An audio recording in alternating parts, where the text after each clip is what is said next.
Hello, I'm Cecilia Louie of Paper Zen. In this video, I'll be showing you how to outline the lowercase letter I. I've already transferred the letter to my work surface, and if you haven't seen how to do that already, please watch some of my earlier videos and I'll show you how to transfer that image to your work surface. So I already have my strips ready. I've already made the simple folds for that shape, and the harder shape is definitely that circular shape for the dot and those joins. So let's get started on how to make those. I have here a plastic card, and you can feel free to use a yogurt lid. I'm just going to put a tiny stream of glue right there, and I'm going to take the edge of my letter I and just kiss the glue. So I'm just going to brush up against that glue stream. And you see that fine little bit of glue right there? That's all we really need. So I'm going to put my card down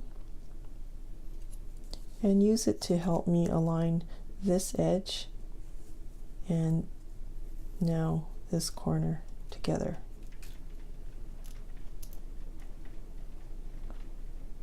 And that way we know it's going to match up. And then I just tend to pick it up, and sometimes I might not have given it the best join, or basically just giving it some pressure.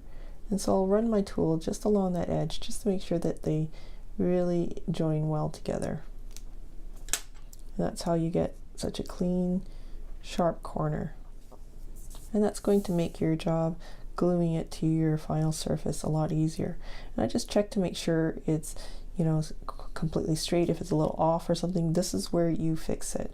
You want to fix all this before you glue it to here. You don't want to figure that out as you're gluing. So let's figure out this shape now. And of course it's circular, so I'm just going to soften my strip just to get myself going. And as you see, do you see these? Let's see, how do I explain this? If I were to take a pencil and just divide that into quadrants, this curve here, what you see is a gentler curve. This half here, do you see how it's like that? That is a tighter curve. So I don't tend to make my join here. I would tend to make my join here, or in this case, I'm going to make it right here. I want to start my strip here and end it there, because I don't want to do it here. I hope that makes sense, because this area is tighter than this area. It's going to make less tension in your curve right there. Okay, I hope that makes sense. So now that I've ruined my diagram here, let's get back to business. So I've softened my curve, and I need to create a rub right there. Okay, so I'm just going to rub right there. That was easy, right? Not so hard. Now I've rubbed too much, so it's really easy to just open that up and we're going to create a similar rub on this side, and then make those two come together.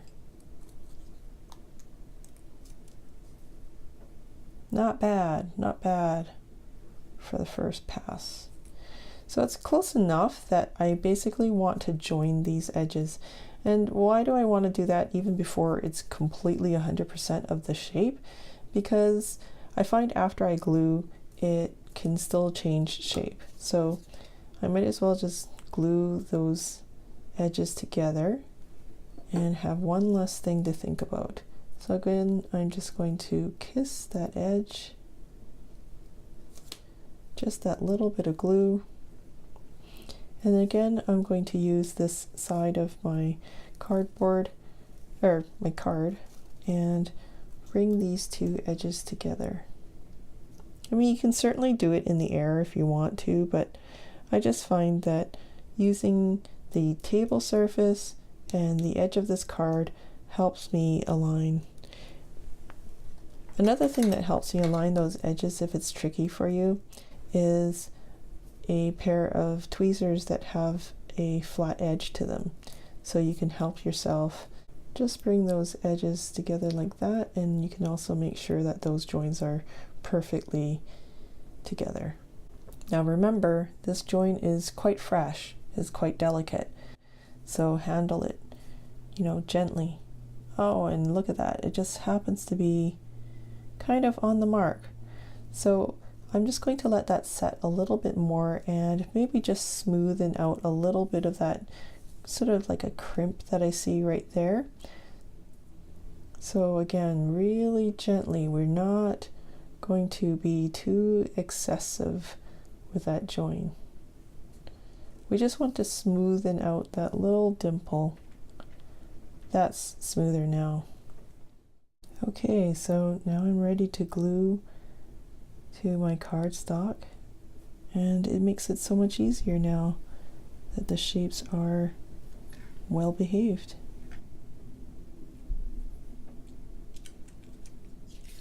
And there we have our letter I. Don't forget to visit my blog to download your free template to give it a try. As for how to fill in the letters, please watch my previous videos for a variety of ideas. I want to keep improving my tutorials, so would you let me know what tip was new for you in the comments below, or what technique you enjoyed learning about most? If you enjoyed this video, I hope you'll give it 2 thumbs up. Thanks, and see you next time.